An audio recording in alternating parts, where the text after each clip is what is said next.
सो अब हम example number 2 देख रहे होंगे गाइस, राइट। देखिए सिमिलर सी ही सिचुएशन है।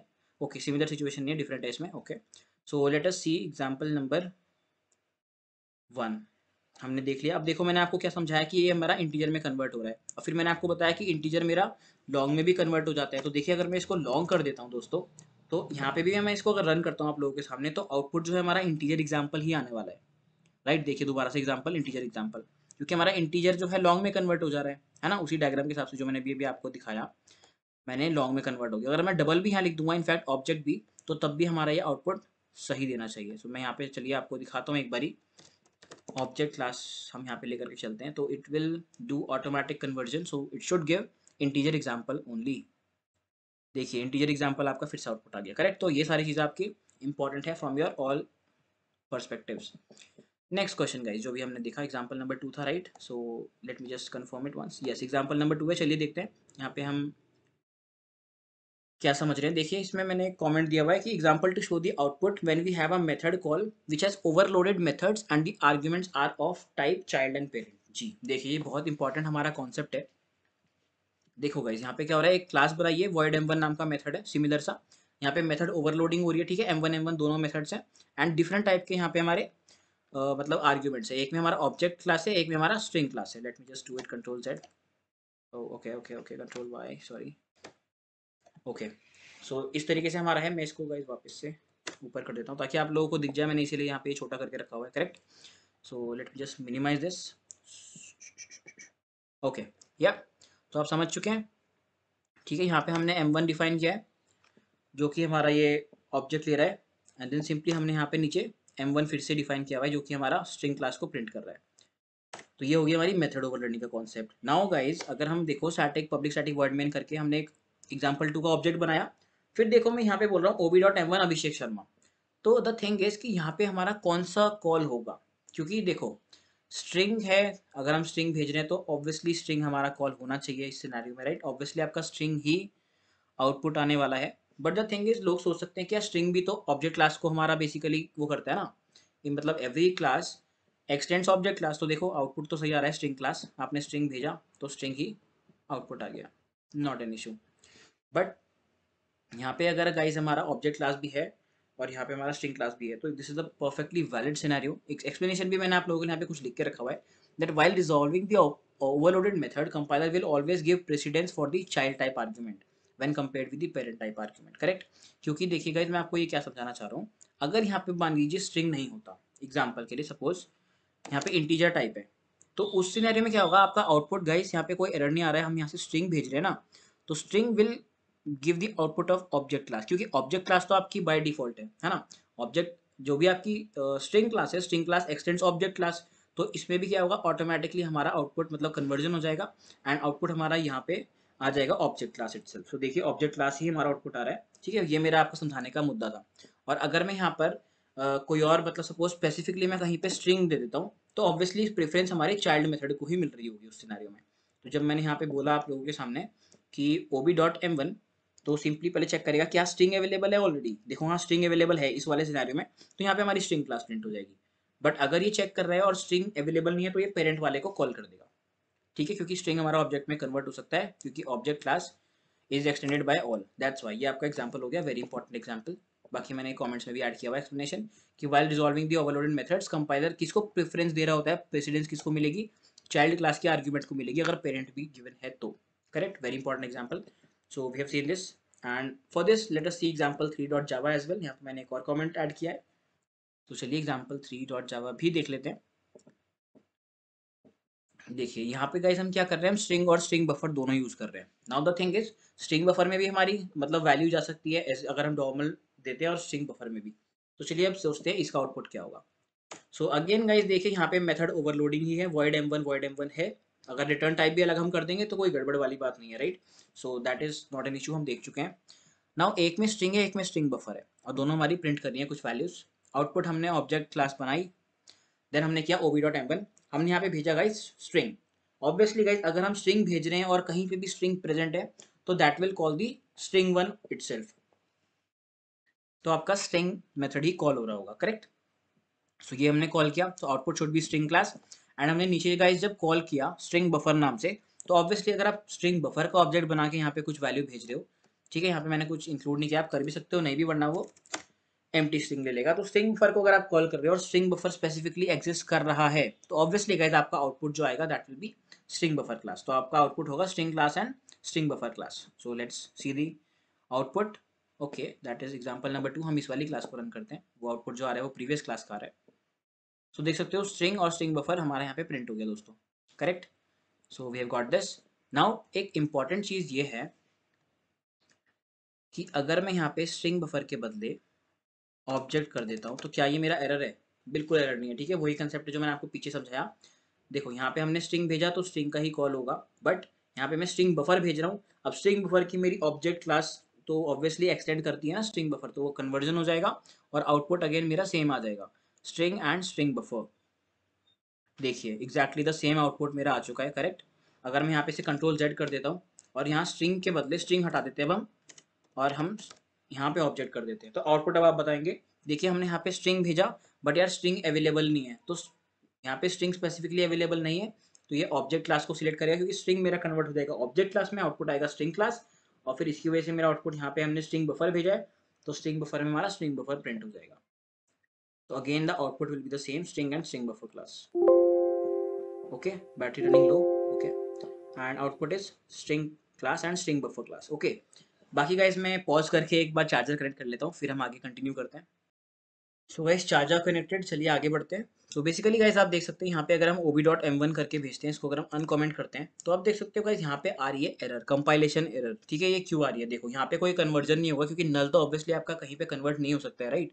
अब क्योंकि हम नल भेज रहे हैं, नल मेरा स्ट्रिंग बफर भी रिसीव कर सकता है, नल वैल्यू मेरी स्ट्रिंग में भी हो सकती है, इसीलिए यहाँ पे गाइस हमारा जो है एक तरीके से एम्बिगुअस मेथड कॉल हो गया, ठीक है। यहाँ पे कंफ्यूजन हो गई इसको कि ये इस तरीके से क्या किया जाए।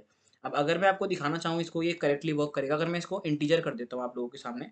ओके, सो हम यहाँ पे स्ट्रिंग नहीं भेज सकते, इसको हम कर देते हैं comment for the time being. तो देखिए अगर मैंने इसको इंटीजर कर दिया एंड अगर मैं नल भेज रहा हूँ तो ऑब्वियसली नल मेरा स्ट्रिंग बफर में आ सकता है, इस टाइप का मेरा एक ऑब्जेक्ट यहाँ पे एग्जिस्ट करता है जो कि ले सकता है ये वैल्यू। तो आउटपुट आ जाएगा आपका यहाँ पे स्ट्रिंग बफर, ठीक है। आप देख सकते हो यहाँ पे आपका आउटपुट आ गया स्ट्रिंग बफर, और ये वाला स्ट्रिंग बफर इसकी वजह से आ रहा है। अगर मैं इसको भी कमेंट कर दूँ आप लोगों के सामने फॉर द टाइम बिंग, तो सिंपली हमारा आउटपुट आ रहा है स्ट्रिंग बफर। बट अगर गाइज मैं यहाँ पे स्ट्रिंग कर दूँ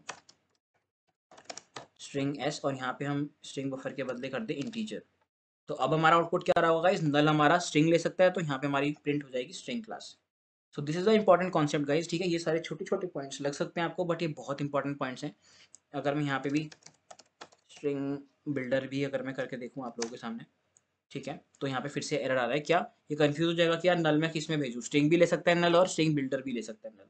तो इसलिए यहाँ पे प्रॉब्लम इसलिए भी आ रही है कि स्ट्रिंग और स्ट्रिंग बिल्डर हमारी कोई आपस में पेरेंट चाइल्ड रिलेशनशिप भी नहीं है, राइट। दे एग्जिस्ट, मतलब इनका अगर यहाँ ऑब्जेक्ट लिखते हैं तो object is our parent class, तो तब तो हमारा सिनेरियो सही हो जाता है, ठीक है। ऑब्जेक्ट लिखते हो अगर आप तो उस समय आपका सिनेरियो सही हो जाएगा क्योंकि वो पेरेंट क्लास है, स्ट्रिंग क्लास उसको एक्सटेंड कर रही है। But the thing is string buffer अगर हम यूज कर रहे हैं फिर स्ट्रिंग बिल्डर हम यूज कर रहे हैं, तो उस समय सिनेरियो गड़बड़ इसलिए हो रही है क्योंकि स्ट्रिंग बिल्डर और स्ट्रिंग में कोई रिलेशनशिप मतलब ऐसा सच नहीं है, कोई भी एक दूसरे की पेरेंट चाइल्ड क्लास नहीं है, तो इसलिए यहाँ पे आ रहा है null, sorry compile time exception which says ambiguous call. तो हमारे कंपाइलर को नहीं पता चल रहा है कौन से मेथड को कॉल करना पड़ेगा।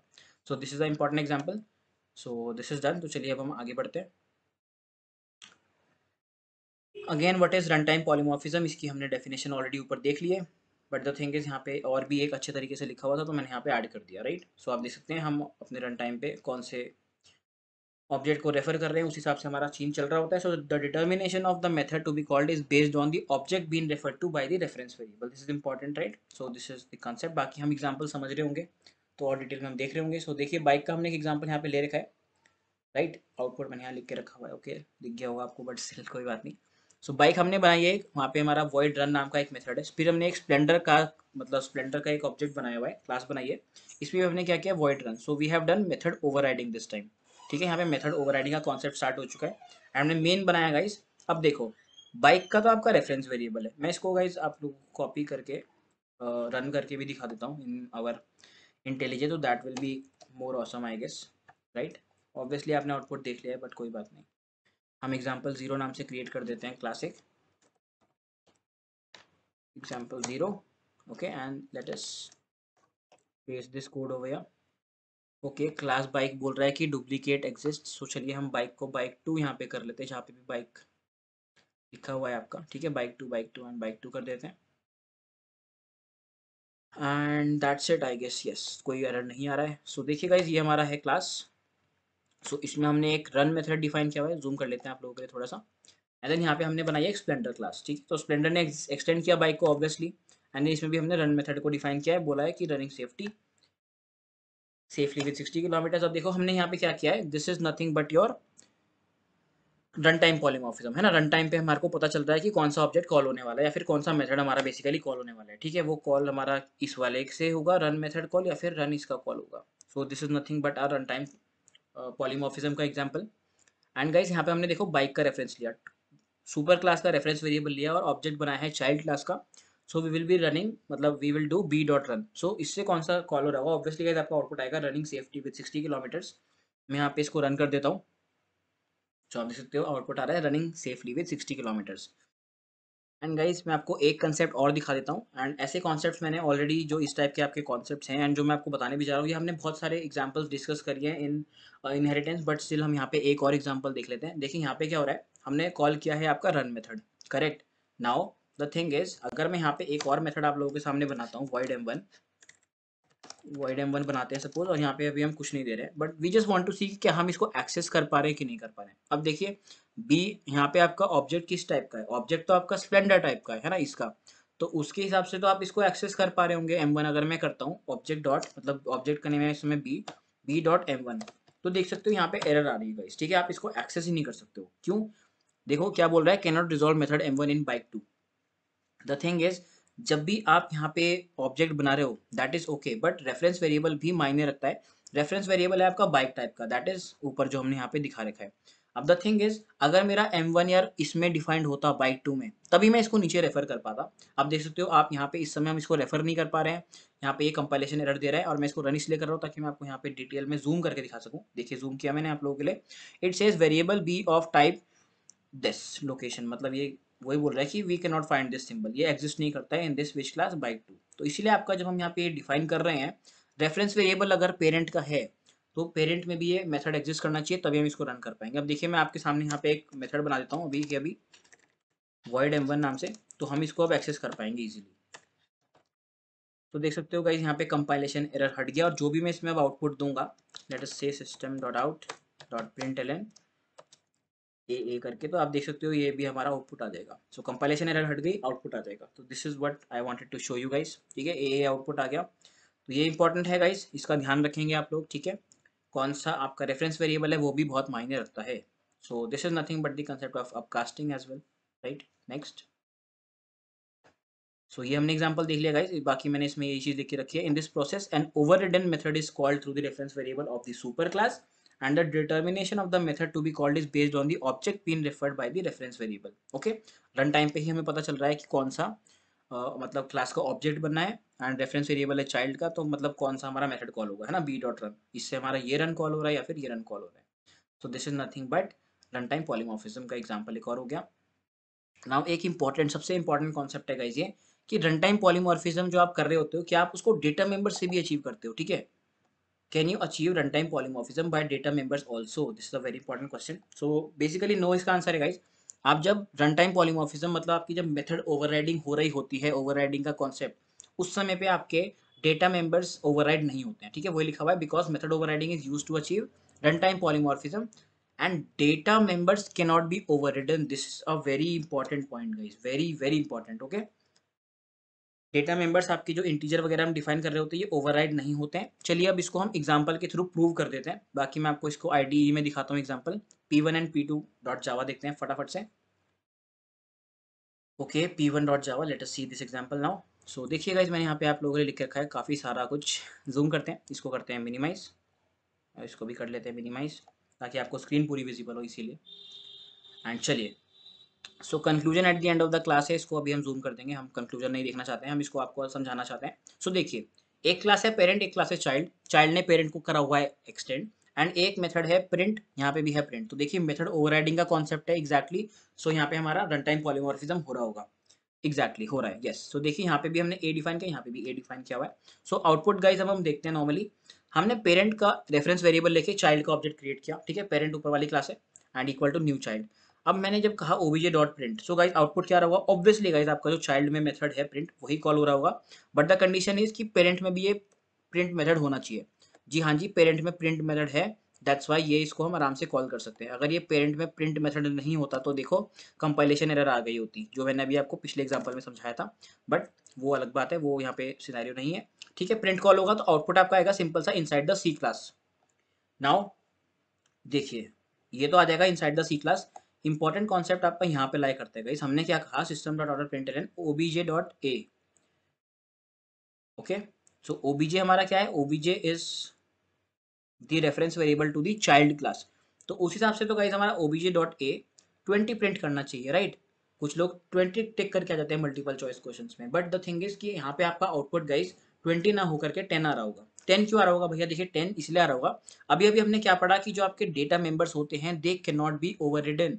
ठीक है, डेटा मेंबर्स ओवरराइड नहीं होते हैं आपके रन टाइम पॉलीमॉर्फिज्म के टाइम पे, दैट्स व्हाई ऑब्जेक्ट जो है वो मेरा रेफरेंस वेरिएबल किसका है, रेफरेंस वेरिएबल है पेरेंट क्लास का, दैट्स व्हाई ये ओवरराइडिंग तो हुई नहीं, इसीलिए पेरेंट क्लास का ए प्रिंट होगा, आउटपुट आएगा 10। ठीक है, मैं आपको इसको रन करके दिखाता हूँ एक बारी। सो इनसाइड द सी सब क्लास प्रिंट होगा एग्जैक्टली, फिर आपका प्रिंट हो रहा होगा 10 प्रिंट हो रहा है, फिर इसके नीचे भी हमने कुछ लिखा हुआ है, यस हमने देखो चाइल्ड का ऑब्जेक्ट बनाया, फिर चाइल्ड का obj2 डॉट ए हम एक्सेस कर सकते हैं, तो चाइल्ड का आउटपुट आ गया 20, राइट। अब अगर आप चाहते हो कि यार मेरे को ऐसे एक्सेस नहीं करवाना है ना, डायरेक्टली ऑब्जेक्ट कोई बाहर का इसको रेफर ना कर सके, तो आप इसको क्या कर सकते हो, आप इसको प्राइवेट बना सकते हो, सिंपल। तो बाहर हम इसको एक्सेस नहीं कर पाएंगे, ठीक है, प्राइवेट है तो इसको आप बाहर एक्सेस नहीं कर सकते हो, this is also important concept, फिलहाल इसको हटा देते हैं, राइट। सो ये एक इंपॉर्टेंट कॉन्सेप्ट था गाइज, ठीक है, ये वाला जो मैंने आपको एग्जांपल बताया इसका आप ध्यान रखिएगा। कंक्लूजन देखिए मैंने लिख के रखा हुआ है आप लोगों के लिए भी। सो कंक्लूजन क्या आ रहा है हमारा, इसको थोड़ा सा जूम करते हैं क्या। सो कंक्लूजन इज कमिंग कि variables in Java do not follow polymorphism and overriding. ठीक है, वेरिएबल्स पे आपका पॉलीमॉर्फिज्म और ओवरराइडिंग नहीं हो रहा होता है। अगर हम एक्सेस करने की कोशिश कर रहे होते हैं वेरिएबल आउटसाइड द पेरेंट या चाइल्ड क्लास, तो आपका इंस्टेंस वेरिएबल ही चूज कर लिया जाता है फ्रॉम द रेफरेंस टाइप। ठीक है, जैसे इस केस में पेरेंट क्लास का रेफरेंस वेरिएबल था, तो पेरेंट क्लास का ही ऑब्जेक्ट जो रेफरेंस वेरिएबल था उसका ए प्रिंट हो रहा है, सिंपल सा 10, इसलिए आपका आउटपुट आ रहा है पेरेंट क्लास का reference variable, right. So this was a very example important one. P2 example देखते हैं गाइस, यहाँ पे मैंने एक बाइक का एग्जांपल लेके रखा है, बाइक और होंडा, राइट। सो चलिए देखते हैं। सो यहाँ पे स्पीड लिमिट ली हुई है दोनों में, फिर हमने सिंपली अपना इसने इसको एक्सटेंड किया हुआ है होंडा ने बाइक को, एंड देन देखिए हमने बाइक का रेफरेंस वेरिएबल लिया है एंड होंडा का ऑब्जेक्ट क्रिएट किया है। ठीक है, ये हमारी आपकी लाइन हमेशा आपको ध्यान रखनी है कि किसका रेफरेंस वेरिएबल है, किसका ऑब्जेक्ट है एंड सो ऑन। देखिए गाइस हमने यहाँ पे प्रिंट किया क्या, ऑब्जेक्ट डॉट लिमिट। अब ये जैसे ये कंसेप्ट हम ऑलरेडी वैसे यार ऊपर P1 में देख चुके हैं, बट देखिए फिर से एग्जांपल है ये, ऑब्जेक्ट डॉट स्पीड लिमिट। अब ओबीजे किसका रेफरेंस वेरिएबल है, रेफरेंस वेरिएबल है बाइक का, तो इसलिए बाइक की वैल्यू प्रिंट होगी, तो आउटपुट आएगा 90, दैट्स व्हाई आपका आउटपुट आ रहा है 90, राइट। अब हमने होंडा का बनाया है, तो होंडा का ही रेफरेंस वेरिएबल है, तो इसलिए आपका होंडा वाली वैल्यू प्रिंट हो जाएगी, दैट इज 150। सो वही कंसेप्ट है जो हमने पीछे अभी आपको बताया, बट एक और एक साफ सा सुथरा सा एग्जांपल यहाँ पे दिखा दिया है, 90 150 example, right. So very important question from your interview perspective also, from your multiple choice question perspective also.